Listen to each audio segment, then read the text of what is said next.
Hey y'all, welcome back to this week's episode of AMA Friday with Amy Miller, Recruiting in Yoga Pants. So this week we're going to dig into the difference between personal experience and professional expertise. There is a difference. Okay, so how do I do this? I've been trying to make this video for days, y'all. I talked about this on LinkedIn. I promised I would make this video this week. We had some really good discussion in the comments as well. So I'm going to link to that post down below if you want to see some of the additional context and questions that folks had. Really good stuff. But I think when it comes to job search advice, this is really what chaps my ass about this, okay? We have some creators out there. Bless their heart. They are creative with their spinning, and I promise I wouldn't do this. Okay, so we have some creators out there. We have some coaches out there, she uses the term loosely, who have monetized their personal job search experience. There's nothing inherently wrong with this, provided that they are very clear that this is my experience and what worked for me. Your mileage may vary, but if you look like me, have a background like me, want the same path as me, this might be helpful. I'm fine with that. Okay, good for you. There's probably another white guy with a PhD from Stanford and a dad who's on the board of directors at the company you interned with that would really love your advice. Did she say the quiet part out loud?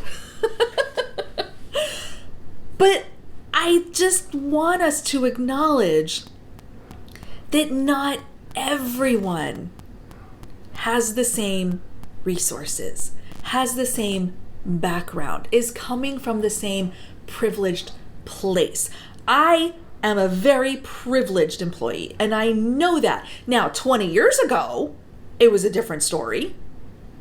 But I have now worked my way into a position and a career where I do have considerable privilege. I just do, and I'll admit it. But I'm also going to try to leave that aside. And when I get on a coaching call, I'm going to try really hard to recognize that not everyone has the background, the experience, the knowledge, the setup, the whatevers that have enabled me to get where I am. And so that is where my personal job search success, you're never going to hear me advise it to any of you. Let's talk about it. Personal success, that is one data point. Okay? I'm one person. I've had 100 jobs. I've been in the industry 50 years.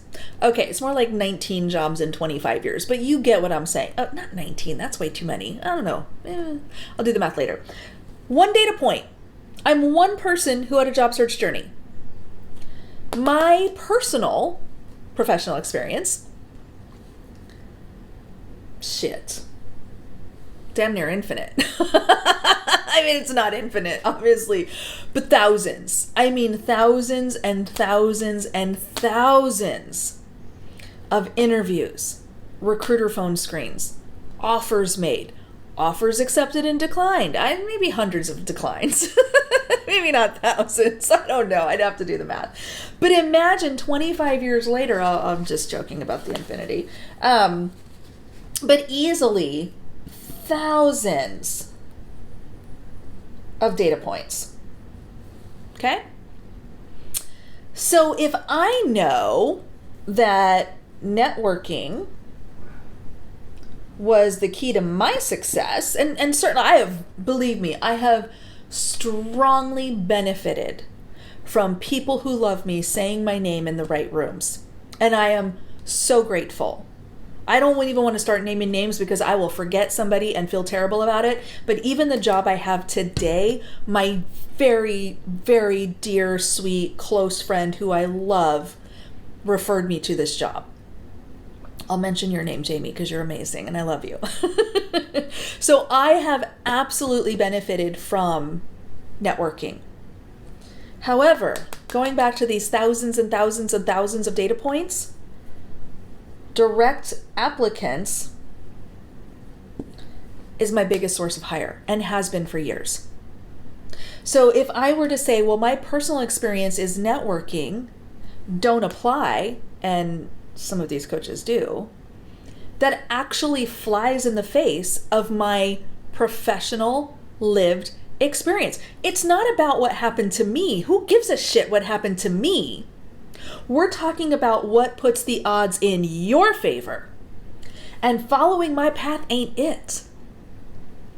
So we have to be able to understand that there's a distinction and there's a line between these two. And you don't want to get caught on this side of it because this ain't you. You need to think about what's going to get me the success, what's going to get me to the next stage. And so that's why it is important that we look at the sum total and the aggregate of all of this data, which is why, I don't care who doesn't like this, people who actually work in TA and HR and org design and all the things are typically people you should listen to. At least, if nothing else, at least to understand how hiring happens in their world.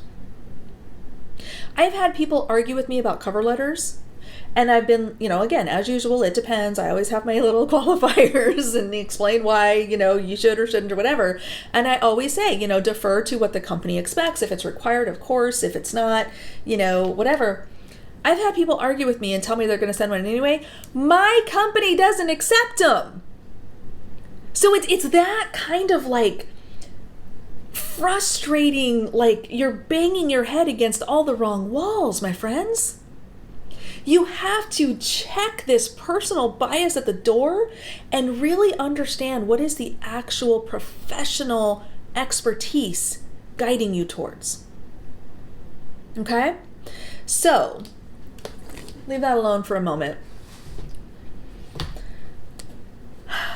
What is a job seeker to do with this?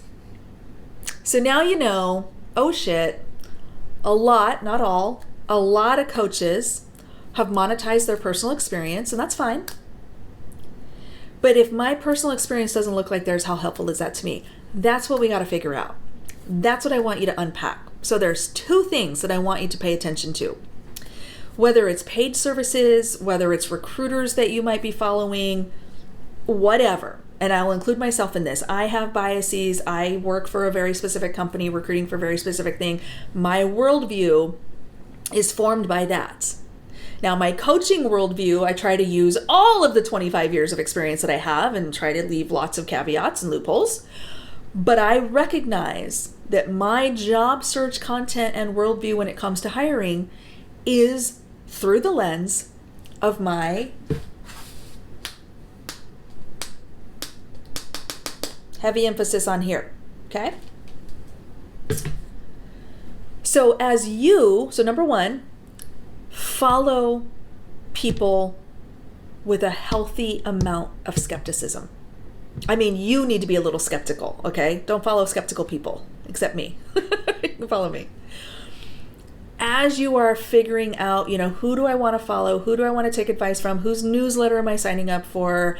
All those things, all the free stuff. Look at it through the critical eye of, does this person understand the industry I'm trying to get into or stay in? The level that I'm operating at, am I an executive, job seeker? That's a very different ball game than a new college grad, right? So do they understand the inner workings of where I'm at in my career? Do they have the right background? Are they connecting to and listening to? They don't have to be from recruiting. I want to be very clear. You don't have to only follow recruiters for recruiting advice. That would be dumb too. I would never suggest that. But are they staying in their lane? I'll give you a really good example. I have a good friend who is actually a security guy, cybersecurity stuff, I think, by day. And he does some coaching on the side, got a little side hustle, a career coach. And I actually think the world of him because, again, he is in that lane. He's focused on, this is the industry I know. This is the expertise that I personally have. I've done the due diligence. I've done the, connecting with people in talent acquisition, and I understand how hiring happens, and I'm paying attention and asking the right questions, but I know this industry really, really well.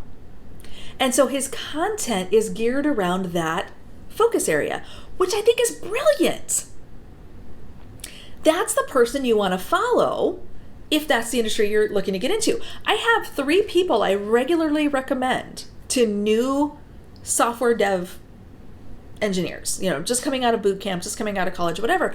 There's 3 people that I highly recommend, and I link them all the time and share their profiles all the time on LinkedIn and whatnot, because again, they have that engineering expertise. They have that new developer expertise and can help, and they've hired and they've done all the things, and they are actually set up because they have both to actually provide good insights to people that are following them or even opting into paid services. Okay. So second thing, first of all, do your research, be skeptical. Second thing, when you are now engaging, and particularly paid support, which I'm a fan of if you can afford it and that works for you, but particularly when we're talking about paid support, I want you to ask this very specific question. What is it about my background and personal situation tells you that this is the right solution for me? Final example, and then I'm going to leave it there. Ran across a Twitter thread recently where a coach was rightfully so expressing some concerns because they were working with a job seeker that absolutely did not want to network. Don't know why. I don't have any additional backstory other than that. That's pretty much all I learned. But this person doesn't want to network, not interested, not going to do it, not comfortable, whatever reason. And this coach was concerned. Well, how is this person going to get a job? I'm paraphrasing very heavily here, not a direct quote at all. How is this person going to get a job? How is this person going to be successful? What have you? They're not willing to network. I get that actually, I was disappointed. Like, I did comment and just say, hey, not everybody wants to, can, is able to. It really doesn't matter. You just have a different strategy. Like, you go super big on like applying and, having a really kick-ass resume and applying to roles that are very clearly, you're a fit for or whatever. And there was a lot of pushback from different folks. Well, networking is so important, and networking is not necessarily. And I have the professional expertise to back that up. That's the stuff I'm talking about, okay? Don't let anyone try to put you in a job search box that was built for them. Because you are not them. You are not going to solve problems in the same way. You can pick up ideas, you can pick up tips, you can try things, you can experiment. But ultimately, you need to do your research, really thoroughly vet the content that you are following and what you're trying out, and make sure that any paid services especially, or any specific advice that someone is giving you, regardless of their intentions, I don't care how nice they are, you still need to run it through this filter. What about my personal situation makes this the right solution? That's what matters. If you're the person who just flat out is not comfortable networking, that doesn't work for you, you don't want any part of it, believe me, trying to force yourself into a networking mindset is going to cause more harm than good. Don't do it. Time for a different strategy, and that is okay, because your path is your own. And someday when you get to where you're trying to go, you might use that to pay it forward to the next generation. You might share tips and tricks of what worked for you. But if you try to monetize it for the masses, we're going to have a conversation, okay? Don't do that.